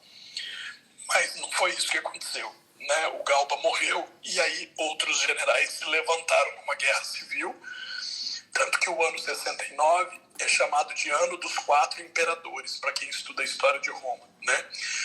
Galba em janeiro, Otto até março e Vitélio até dezembro. E em dezembro o Vespasiano entra em Roma vitorioso, depois de uma guerra civil muito cruel. Mas o que fica para a posteridade são 2 pontos de vista. O Tácito, que era um senador, e o Suetônio, que era um secretário. O Suetônio, ele viveu mais ou menos anos depois dos eventos que ele narrava. Então, tudo que ele escreveu, ele ouviu falar ou pesquisou em arquivos públicos. O Tácito, não. O Tácito já viveu na época do Nero. Então, o Tácito viu o que o governo do Nero fez para o Império. Então, você vê o Suetônio desqualificando o Galba porque ele era homossexual, etc, etc. E você vê o Tácito, que era uma pessoa que viveu na mesma época, dizendo que o Galba foi o melhor de todos os imperadores. Se ele tivesse tido tempo para governar, teria sido o melhor de todos os imperadores, mas que ele foi assassinado por ele não ter se submetido à corrupção. E são coisas que sobrevivem, né? Galba colocou fim à dinastia? Não. O Nero mesmo colocou fim à dinastia matando todos os parentes. Possivelmente, se houvesse algum irmão, primo do Nero vivo, eles não precisavam ter dado o império para o Galba. Eles escolheram o Galba porque não tinha nada mais antagônico ao Nero do que o Nero. Um jovem de 30 anos, no auge da sua força e beleza, vamos dizer assim, e da sua corrupção, da sua depravação, e um general velho, no final da carreira, sendo a pessoa mais honesta e austera. Então, foi um antagonismo que o Senado quis colocar e que deu início a uma guerra civil. Eu fiz uma leitura pequena disso daí, mas eles colocaram uma pessoa que talvez fosse a melhor pessoa, mas não naquele momento. Não, naquele momento, exatamente. Porque a pessoa que não sabia ceder. A sociedade romana, naquela época, bem antes de César, ela já vivia a corrupção, já a troca de favores. Isso não tinha acabado, e acho que não acabou até o fim de Roma, né? É porque todos os cargos públicos não eram remunerados. Todo romano precisava ser funcionário público. E todos os cargos públicos não eram remunerados. Ninguém tinha salário para ser pretor, para ser cônsul, para ser senador. Então, você se mantinha através do lobby, que era o lobby para a construção de uma estrada, o lobby para a construção de um aqueduto, de uma casa de banho, de um armazém de cereal. Você, senador político, intermediando essas obras públicas, você recebia uma propina de quem construía. Mas era uma propina legal. Muito. Era legal, porque ela não era impedida pela lei, né? Ela não era impedida pela lei, e isso foi se consolidando através do tempo. Hoje, quando a gente fala em funcionalismo público, a gente pensa em funcionalismo público remunerado, né? Ou seja, o Estado paga um dinheiro para um funcionário público exercer o judiciário, o legislativo e tal. Porque mas os escândalos de corrupção são os mesmos. Você lembra do propinoduto das construtoras? Sim. Do Rodoanel. Mas não precisa ir longe, né? Do metrô. Ou seja, é a mesma coisa. É gente atrás de obras públicas fazendo as pessoas ganharem dinheiro. E um velho idealista, né? O Galba, um velho, também não tinha muita expectativa, já entrevado. Vocês me deram o império, agora eu vou colocar a casa em ordem. A hora que ele começou as medidas de austeridade, falou, não, o senhor não serve não, o senhor era muito bom enquanto ideia. Como símbolo da anticorrupção. Agora que o senhor chegou aqui, vamos dar um jeito de tirar. É ótimo desde que não mexa com meus 10%, né? Exatamente. E aí tudo servia de motivo, né? A vida desregrada sexual do Nero, a predileção do Galba por homens adultos para fazer sexo com ele, né? Sabe aqueles filmes, aqueles vídeos que de vez em quando alguém manda pra gente daqueles homens tudo grisalho, barbudo, se pegando, as roupas de couro, umas coisas assim? Eu acho que o Galba era mais ou menos assim. Mas o problema do Galba é que ele era todo cagado, né? Não andava. Não andava mais. Eu acho que ele não tinha nem como vestir com aquela roupa de couro, que ele ia ficar parecendo literalmente uma vaca. O Suetônio disse que ele tinha uma hérnia também do lado direito da barriga, que ele amarrava umas faixas. Então, ele é um pouquinho pior que o corcunda de Notre Dame, porque pelo menos o corcunda andava. O Galba não andava mais. Então você pensa, o Nero, né? Você pensa um ruivão alto, forte, nu, né? Assim, já atendendo a gordura, né? Porque o Nero já, de tanto comer, festinhas e tal. Um urso, né? Um urso. Pensa no Galba, um tiozinho entrevado, tipo na cadeira de rodas, né? Não inspirava respeito. Inspirava desde que ele pagasse por aquilo que ele não queria pagar. E acho bacana, eu já estendendo um pouco, eu não sei como é que estão os seus horários, mas a gente fazer um traçado aqui de como nós passamos aí 2.000 anos, mas vamos botar aí 2.100 anos, e até hoje o sexo é uma questão problemática, a propina, a má gestão continua. Isso não mudou. A parte ruim da sociedade andou a passos de tartaruga e talvez de formiga.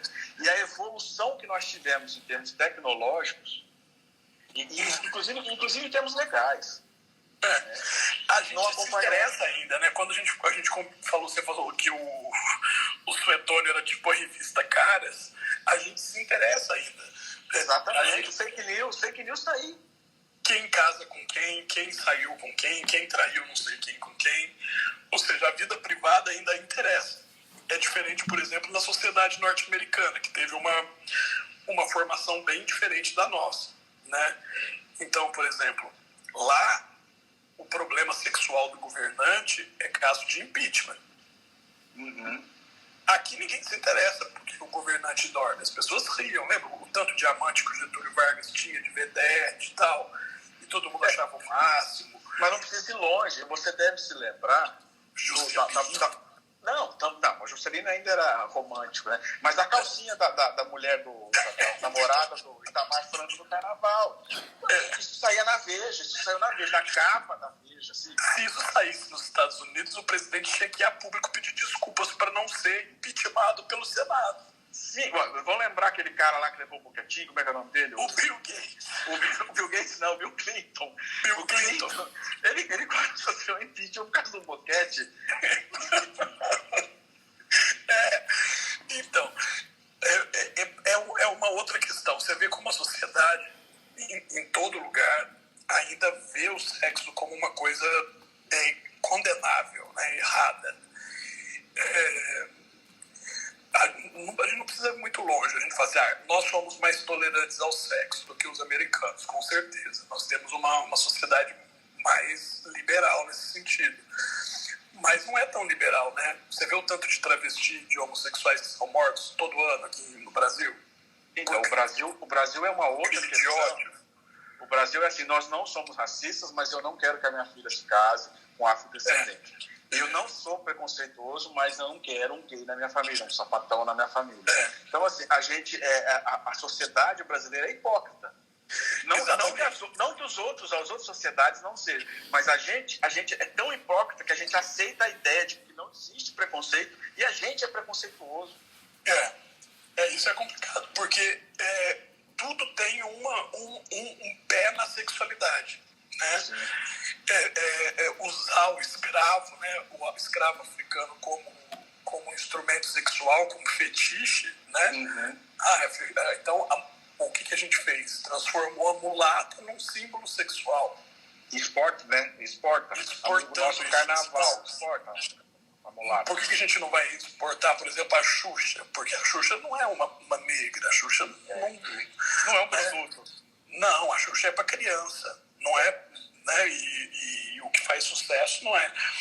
Até essa fetichização de homens negros, falando que homens negros tudo tem pinto de jumento, é mentira, mas vira uma forma de racismo também, você colocar, dizer que a pessoa negra, por exemplo, ela só tem função sexual. É valorizar um atributo menos nobre, pai.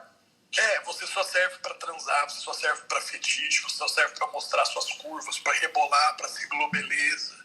E não é para procriar, é para transar. Não, procriar não. É aquela coisa bem da sociedade italiana dos anos 40, né?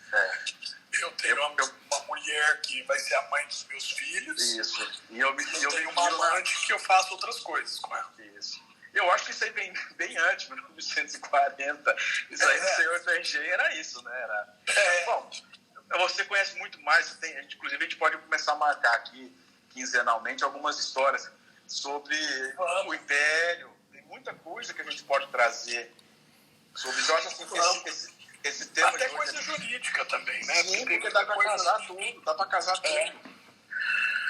Mas aí o pessoal que está participando aqui com a gente, ninguém quer falar nada. O Rodrigo não quer falar, vou chamar o João para subir também, para falar alguma coisa. Márcia. A Márcia também, acho que ela nem... A Márcia deve estar desmaiada, né, com essas histórias todas. Tô só ouvindo vocês. Só ouvindo. Também tô ouvindo vocês. A aula é de vocês dois. É muita loucura, né? Muita loucura. Vocês assistiram o filme Calígula, aqui, esse que a gente comentou? Eu não. Eu também não. É bem interessante. Eu confesso que comecei a assistir com a minha mãe do lado e nos 15 primeiros minutos eu fui embora, entendeu? Porque assim, eu não tive cara de pau de ficar. Mas ele não é um filme tão pesado assim, ele é um filme um pouco mais romantizado. Não. Na verdade, Márcia e Rodrigo, o filme é de 79, então é um filme assim, que só pôde ser rodado porque um diretor italiano chamado Tinto Brass, porque queria rodar a história do Calígula, ele fez parceria com uma produtora francesa de filmes pornográficos chamada Penthouse. E a Penthouse exigiu que ela patrocinaria o filme, tanto que o filme, os personagens principais são todos atores famosos, atores de primeira linha. E eles falaram assim, eu vou produzir desde que as cenas de sexo sejam realmente cenas de sexo. Não seja, por exemplo, os dois começam a beijar, termina a cena e aparece outra coisa. Então é bem pesado. É bem realista. E as cenas de violência também são muito explícitas, né? Lembra aquela hora que ele corta a barriga de um cara que ele obriga a beber vinho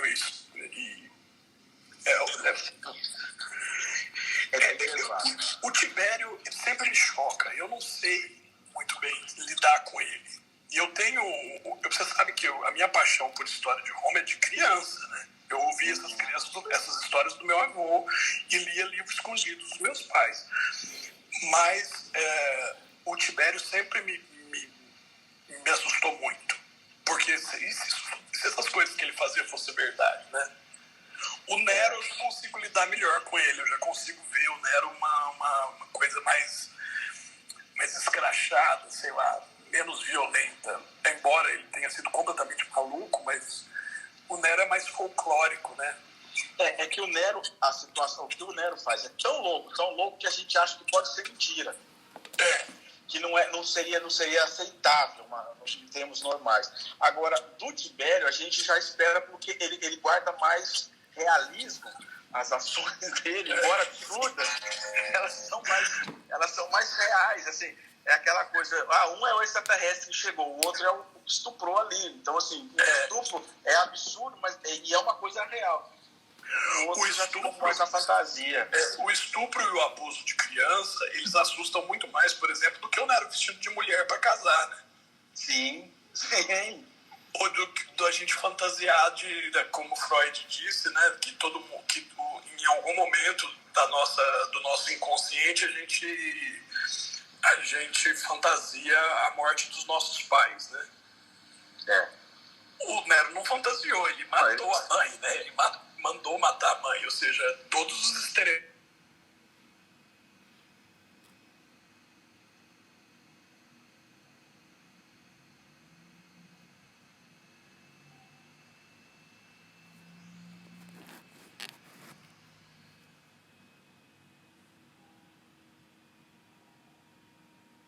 ajudou no Nero, né? Essa Nero merda foi a cereja do bolo.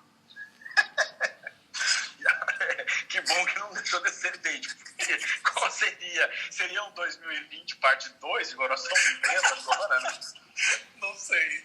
Só sei que se eu fosse viver naquela época, eu não queria. Eu queria ser alguém próximo do imperador. Eu não queria ser o imperador, mas eu queria ser alguém próximo do imperador, porque devia ser muito divertido a corte, você imagina? Devia ser muito divertido, mas desde que ele não pegue a gente pra brincar, né? Ou mandar a gente matar, alguém se matar. Porque, veja bem, ninguém quer ser do governo, né? Assim, quer ser próximo do governo. Acho que, bom, eu nunca quis ser, né? Mas, assim, do Itamar, talvez eu tinha uma curiosidade de conhecer o Itamar Franco pessoalmente. Depois eu conheci quando ele veio em Moçambique, uma vez quando ele era governador de Minas, depois que ele foi presidente. Uhum. Mas mais por uma questão folclórica. Eu nunca tive vontade de conhecer o Collor, nunca tive vontade de conhecer o Lula, nunca tive vontade de conhecer o Fernando Henrique, nunca tive curiosidade de conhecer a Dilma. A Dilma talvez eu tenha um pouco, porque ela é muito alienígena. Eu não tenho a menor vontade de conhecer o Bolsonaro. Mas eu teria vontade de conhecer o Nero, eu teria vontade de ver, sabe, de olhar para ele, de olhar o Galba todo trevado, o Cláudio babando e tremendo e mancando. São personagens que me fascinam. Eu acho que a história recente do Brasil não me fascina muito, não. É porque povoaram a tua infância, né? Povoou a imaginação da gente. Povoou, quando a gente começa a estudar. Na verdade, a gente começa, não é nem estudar, começa a ler e se encanta com isso. Ele começa a povoar os sonhos, começa a povoar o nosso dia, a gente começa a comparar. Você imagina a gente conversar 2000 anos depois que a pessoa já morreu, a gente sabe com quem que ela transava, por exemplo. Olha isso, que loucura. É muito louco, né? Tomara que ninguém registre a nossa biografia. Ainda bem que isso aqui não fica gravado, né? Nós estamos parecendo a caras hoje, né? Os pervertidos da atualidade, né? Mas a gente não chega nem perto desse povo, pelo amor de Deus. Então, mas assim, é aquilo que eu falei, a gente puxando um histórico lá do passado para cá, mudou muito pouco as taras das pessoas, assim. É que o ser humano é o mesmo, né? O ser humano evoluiu em termos de tecnologia. Mas o ser humano, a parte interna, a parte emocional, evoluiu pouco. Mas aí a gente entra numa questão religiosa. A gente tem as mesmas vontades, eu acho, sabe? As mesmas curiosidades, essas mesmas. Mas é claro que a gente não tem leis lidando a respeito de sexo. Tem algumas coisas, né, que regulam, por exemplo, caso de prostituição e essas coisas, que há demandas jurídicas de, por exemplo, regulamentar o trabalho, a prostituição como um trabalho, a categoria jurídica de emprego, coisas que na antiguidade não eram possíveis, mas havia prostíbulo, havia prostituta, havia tudo, né? Tudo que existe hoje. Por exemplo, o sadismo do Calígula. Hoje você pode ir num clube fechado e pedir para ser chicoteado, chicotear alguém que vai estar lá querendo, entendeu? São coisas assim que houve uma mudança pouca, eu acho. Porque muito se vale pelos estudos da sexualidade no final do século XIX e do século XX, né, a partir de Freud. Uhum. Por exemplo, imagina que alguém fosse admitir socialmente, isso ainda é complicado, né? Que gosta de sadomasoquismo, por exemplo. Hoje tem casas especializadas nisso. Né? Exatamente, e ganha-se dinheiro com isso, né? Promovendo isso, né? Se a gente pensar que na nossa época de infância, a gente que é mais ou menos da mesma idade, era impossível alguém da nossa idade, por exemplo, chegar em casa e dizer eu sou homossexual. E hoje em e hoje em dia, a geração que hoje tem 12, 13 anos, já chega e já fala isso para os pais, a gente vê que há uma mudança sexual, né? A gente vai ficando velho, meu amigo. Eu acho isso bacana por um lado, né? Mas assim, eu percebo também que os relacionamentos estão um pouco mais fluidos, né? Com certeza. São mudanças, assim, são... E eu lembro que a gente conversava isso, sabe com quem? Com o Porfírio. Na tua casa, lembra que a gente conversava? Lembra que quando ele terminou a faculdade, ele passou na UAB, antes dele entrar no mestrado lá na Unesp, ele queria fazer uma ONG com as prostitutas de Ribeirão Preto. Você lembra disso? Lembro. Ele e uns advogados malucos que ele influenciava, ele ficava indo nas prostitutas da rua à noite e ficava lá perguntando por que elas eram prostitutas, querendo saber a história de vida trágica delas para salvar as prostitutas e tal. Isso tem o quê? 20 anos? Ele obviamente, hoje ele é casado, tem 2 filhos, não vai fazer isso. Mas a gente tem uma visão do sexo esquisita. Sim. E é uma visão, eu acho que é um pouco não, totalmente influenciada pelo caráter cristão também, né? Caráter não só cristão, religioso, vou colocar assim, porque outras religiões também não veem com bons olhos isso, né? Não, assim, a gente é meio que instado a ver as coisas ou é 8 ou é 80, né? Ou libera geral ou reprime geral. Em termos sexuais, a gente está caminhando ainda para tentar estabelecer um meio termo. Mas existem as duas correntes, aqueles que liberam tudo é permitido, e aqueles que ainda mantêm aquela repressão. Não pode nada. Não pode nada. E a gente sabe que em vários ambientes religiosos, em 2021, ainda o discurso você não pode fazer sexo, você tem que casar virgem. O ímen é a sua dignidade, falando para as meninas, né? É a sua dignidade. Se você perder sua virgindade, você é impura e tal. E não é uma coisa, não é um movimento, é um movimento reativo, claro, mas não é um movimento com poucos adeptos. Não. É um movimento que muita gente acredita, e em termos mundiais é extremamente perigoso por causa da crescente islamização do mundo. Aqui no Brasil a gente não tem muita noção disso, porque aqui o que representa mais isso aqui pra gente são os evangélicos fanáticos, né? E eu converso muito com uma amiga minha que está fazendo doutorado na Alemanha, em que a sociedade da Alemanha é extremamente liberal, mas está sofrendo retaliação porque o número de imigrantes islâmicos é muito grande e eles não aceitam, né? Mas aqui no Brasil a gente tem que entender que eu acho que é porque aqui faz muito calor, então as pessoas ficam com preguiça de discutir. Essa questão religiosa a gente pode também vir a abordar, mas a gente precisa estudar mais, porque eu não estou por dentro, assim, Vamos marcar de conversar de novo. Vamos. Isso. Porque é fascinante isso, essa tomada do velho continente por fanatismo religioso, né? Não é necessariamente nem o fanatismo, mas a crescente quantidade de islâmicos na Alemanha. Nós temos também na França. Na França eles têm mais coragem de atacar, né? Eles ainda vieram muito também, ainda continuam indo da Argélia, né? Porque na França, você vê, na Alemanha o governo ainda, o policiamento é mais ostensivo, e eu acho que isso por causa de tudo que a Alemanha sofreu com o nazismo, né? Então a sociedade alemã ela é mais controlada. Mas na França eles mataram um padre, você lembra? Eles puseram bomba no jornal de sátira Charlie Hebdo, né? Lá na França, eles ficam com mais liberdade. Eles se sentem mais no direito de destruir, de aniquilar aquilo que eles não concordam.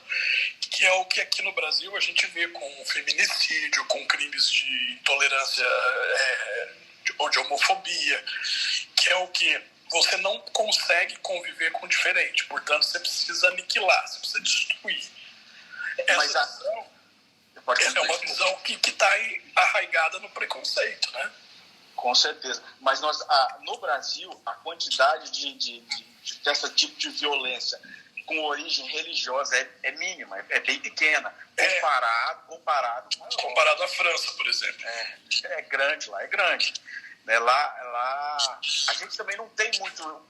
Aqui no Brasil, o católico vai tomar passe no centro espírita, na Umbanda, entendeu? Pede voto pro pai de santo, aí depois vai ali e reza no evangélico, põe um que pai vai pro shopping. Mas a outra coisa, você viu que aqui agora já tem traficante evangélico? Não, essa eu não estou sabendo, essa novidade... No Rio de Janeiro já tem traficante evangélico, por exemplo, que fazem movimentos e depredam centro espírita, depredam terreiro de candomblé. Mas pode vender a maconha, a cocaína. Pode vender maconha e cocaína, crack não. Entendi. Só não pode rezar para outros. Não, para outra crença. Você é um traficante evangélico. É o Brasil, né? A gente tem que tirar o chapéu, porque a nossa sociedade ela não é para principiantes, né? Eu acho que por isso Pedro Álvares Cabral, com uma premonição, ele voltou para Portugal. Ele não quis ficar. Acho que ele teve uma visão, falou assim, eu acho que eu já sei o que vai acontecer nesse lugar aqui, melhor eu voltar. Porque a gente ter nascido aqui ou é uma coisa do karma, né? Ou porque não dá para explicar. Eu queria fazer uma observação, se for muito oportuno. Fala, Rodrigão. Professor, então, é o seguinte, eu acredito assim que profundamente o nosso país, assim como a maioria dos países aí que tem base religiosa extremas, são países que não crescem, especialmente o próprio Brasil, assim, não sai desse patamar de emergência, e justamente por conta da força religiosa em todos os aspectos, eu estou falando de todos os movimentos, justamente por essa questão aí que vocês colocaram aí no nosso debate de hoje, sobre se trazer para si essa mentira, digamos assim, que você tem os desejos, você faz escondido, mas por fora você demonstra outra coisa. Essa hipocrisia, ela é muito forte, ela é muito latente na nossa sociedade. Então nós temos aí padres, pastores, líderes religiosos que dentro de casa exercem um papel e fora de casa precisam manter aquele ser social. Nós sabemos que o ser social é algo muito pertinente, é algo muito real nosso. Ser humano, mas como a gente lida, a gente não sabe lidar com poder e com sexo, né? Para você ver, o poder e sexo gerou padres pedófilos, pastores estupradores, o João de Deus, que era um médium famoso, cometendo abuso, crimes sexuais, ou seja, a gente fala assim, o poder subiu na cabeça. Foi o que aconteceu com Nero, não foi? Ele se achou que ele podia fazer tudo e fez. O grande problema é que tem as consequências. Nós temos aí um monte de vítimas de crimes sexuais. A gente não consegue lidar direito com os desejos, achando que tudo, ou por causa de uma formação religiosa ou social, né? E aqui no Brasil a gente tem uma bancada chamada bancada evangélica. Isso é um nonsense político, né, no Estado laico.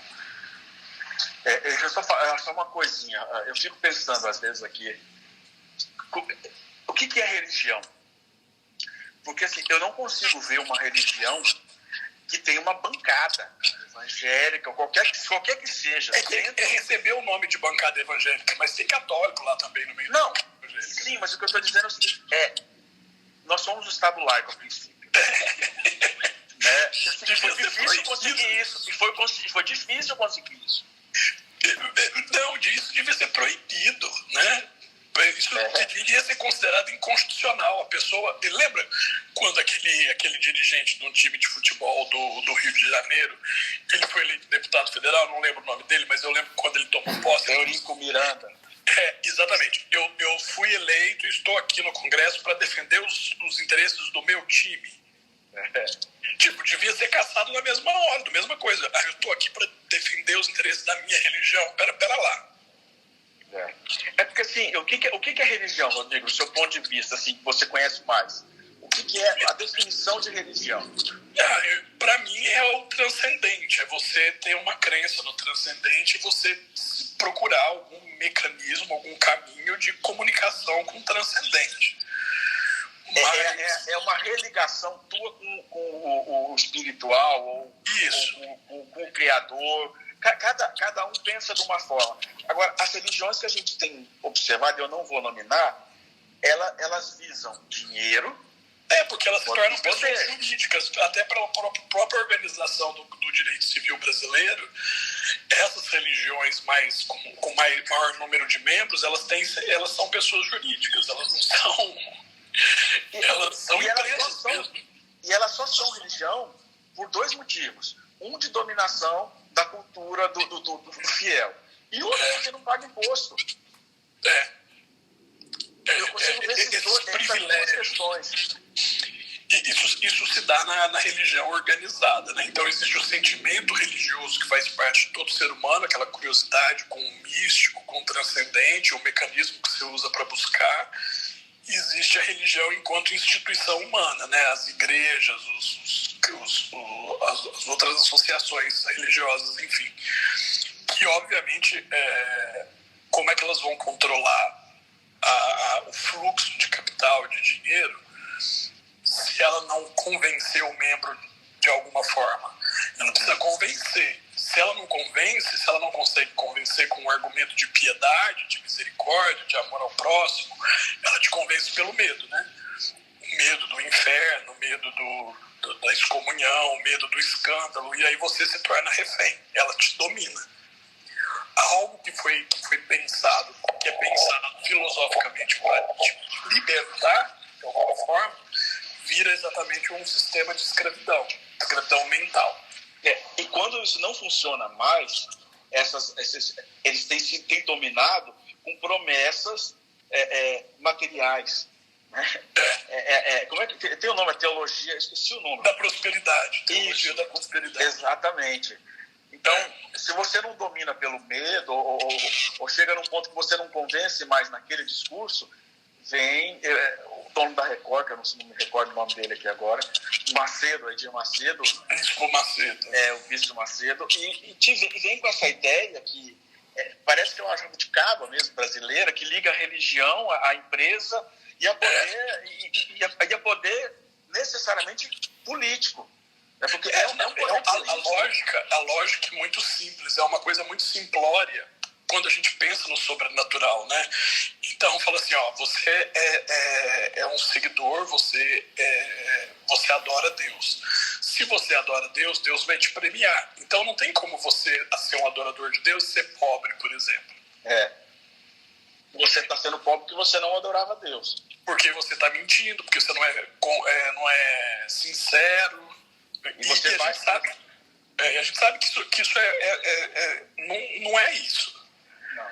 Que a gente busca Deus, a gente olha, né? A gente tá falando, comemorando a Páscoa, que é um feriado, vamos dizer assim, tanto para uma religião, uma das religiões mais antigas do mundo, que é o judaísmo, como o cristianismo, né? Que é a religião predominante do Brasil, do Ocidente. Que mostra exatamente um Deus humano, né? Um Deus que é humano, que se fez humano, e que disse para os discípulos que eles precisavam amar, que eles precisavam acolher, que eles precisavam precisavam ter dó das pessoas, que eles precisavam abdicar da ganância. E fala assim, meu Deus, isso deu origem à Igreja Universal, por exemplo, que a gente está falando especificamente, né?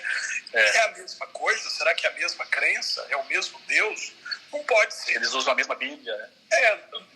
É o mesmo Deus de Jesus Cristo, né? Você pensa em Jesus Cristo, como ele viveu, como ele morreu, e o que ele falou, e fala assim, mas não pode ser a mesma coisa. A gente que lê mais, que estuda mais, que tem um ponto de vista crítico, uma independência para poder pensar, João, a gente critica. Mas imagina quem está lá dentro. É muito difícil sair do buraco, né? É porque a pessoa, quando ela está lá, tem aquele sentimento também de pertencimento a uma comunidade. Né? Só pode... Para ela sair de lá, ela tem que primeiro... ela tem que aceitar que está errado alguma coisa. E ela está errada em ter acreditado naquilo. Enfim, ela tem que assumir que tem uma coisa errada com ela para ter aceitado aquilo. E essa questão de criticar o status quo é antes do cristianismo. Isso vem do Platão, né? O célebre lá, questão do mito da caverna, ele apresenta exatamente isso, né? Você questionar o status e sair, dar meia volta e sair da caverna. Enquanto todo mundo está te puxando para você ficar no mesmo lugar. Isso. Exatamente. Nossa, tá vendo que a gente tá mais... Já Feliz Páscoa para vocês. Feliz Páscoa. Agora eu preciso jantar, tá? Que eu não comi nada ainda hoje. Então vamos combinar, tem umas esfirras aqui. Só que você tá longe de mim. Vou ver o que tem aqui, porque tá todo mundo dormindo aqui na casa do meu pai já. Então, vamos combinar para daqui 15 dias um próximo bate-papo? Vamos. E aí a gente... Vamos, Márcio, Rodrigo, João. O que vocês Vamos sim. Vamos, claro. Para a gente poder pensar. A gente vai pensando e depois a gente divulga. A gente vai conversando aí, ver o Instagram, ver o que eles falam. Isso, combinado. Porque a gente foi falar de Roma e terminou falando de religião, né? Sim, e aí na verdade só precisa começar, a gente só precisa ter um tema para começar, porque conversa vai para outros lados mesmo. Verdade. Exatamente. Eu só queria pontuar o seguinte, que era melhor fazer em uma outra plataforma, sabe? Porque muita gente não conseguiu entrar nessa plataforma que estamos usando. Eu também tive essa dificuldade. O bom dessa plataforma é que você consegue que o teu telefone fique tranquilo, né? Você põe um fone de ouvido, ou então você não precisa estar vestidinho, com o cabelo penteadinho, com a gravata por dentro, inclusive o tema do Rodrigo Tardelli. Esse daí é do Rodrigo Tardelli. Eu tenho uma que eu já estou devendo para ele, eu prometi. Eu estou descabelado de pijama. Eu estou de samba canção aqui, com o ventilador ligado, porque está um calor dos infernos na capital aqui. Mas a gente pode usar a camisa polo e pentear o cabelo. Minimamente, né? A gente só não pode se levantar. A gente faz no Instagram na próxima, quem sabe. Pode ser. Porque aí o pessoal acho que tem mais fácil acesso, porque eu acho que para participar aqui, a minha irmã me disse, eu não sei se é verdade, porque a minha irmã me engana muito, né? Ela veio ao mundo para me enganar. Ela disse que só pode participar daqui quem tem iPhone. Sim, né, Rodrigo? É isso mesmo. Quem tem Samsung ou qualquer outro tipo de celular não tem acesso a esse aplicativo. Ixi, aí é uma limitação. Olha, a Fernanda falou a verdade, João. Tá vendo? Falando mal da Fernanda. Mandaram pra ilha lá, né, das irmãs do Nero. Do Nero. E, então, assim, vamos tentar na onde? No Instagram, que vocês acham melhor? Acho que porque pelo menos no Instagram, dependendo, né, a gente pode deixar gravado, se for legal. Dá para editar também? Dá, mas assim, se não for legal, a gente joga fora. A gente joga fora. Tá ótimo. Então, pode ser. Essa aqui não dá para gravar. Não, mas ainda não dá. É que a gente tava... Eu não sei se é porque a Márcia tá aqui. A Márcia é uma presença moralizadora, né? Então, Nem tanto, mestre. Eu ponderei muitas minhas palavras que eu ia usar hoje aqui. Os exemplos também, né? Os exemplos também. A gente se segurou porque tinha gente desconhecida. Mas não precisa. A gente poderia enumerar sacerdotes, se fosse necessário. A minha mãe falou assim: Rodrigo, você acha que é conveniente, em plena Semana Santa, você ficar conversando sobre essas baixarias? Sua mãe sempre sensata. Não, mas gente, aí ela foi o baile da Aleluia, né? Que a pessoa dava uma soldada, assim, né? Então, assim, é o nosso baile da Aleluia, mas hoje é Paixão de Cristo, né? Hoje é Sexta-feira. Aliás, hoje é domingo já, o feriado acabou. Já é Páscoa. Na Então, próxima pode repetir esse tema, só que os senhores soltos, né? Não Exatamente. moraliza tanto e fica mais tranquila aí. Pode Pode esculhambar. falar desses aspectos a partir do Galba, né? Pode ser também. Embora não tenha o romance do nome Nero, o romance do nome Calígula, aquela coisa que chama a atenção, e talvez não tenha tanta coisa para falar, no sentido de tanta bizarra. Mas tem por exemplo, o caso do Adriano com o Antino, né? Que quando ele morreu, que gerou aquele romance famoso na França, Memórias de Adriano, lembra? Uhum. Tem algumas histórias que são meio chatas, mas as melhores são do Nero mesmo. Então vamos pensar durante essa semana e daqui 15 dias a gente faz uma lá no Instagram para ficar, para atender todo mundo. A gente não tem, pelo menos assim, eu não tenho vontade nenhuma de ganhar seguidor nem nada. Eu só tenho vontade de bater papo com meu amigo, que quando a gente começa a falar, é difícil a gente se encontrar, né? Agora, quando a gente começa a falar, a gente se sente em casa. E é sempre interessante divulgar esse tipo de conversa, esse tipo de papo, porque é cultura num ambiente mais light, num ambiente mais gostoso, num ambiente mais informal. Mas vamos sim. Aí a gente pega e divulga. Isso. Combinadíssimo, então. Então tá bom, um beijo pra vocês. Boa noite, feliz Páscoa. Boa noite, feliz Páscoa. Eu agradeço a todos. Todo mundo sonhando com Nero, com Tibério. Feliz Páscoa pra vocês. Um beijo, gente. Tchau, tchau. Feliz Páscoa, tchau. A todos vocês. Tchau, tchau. Tchau.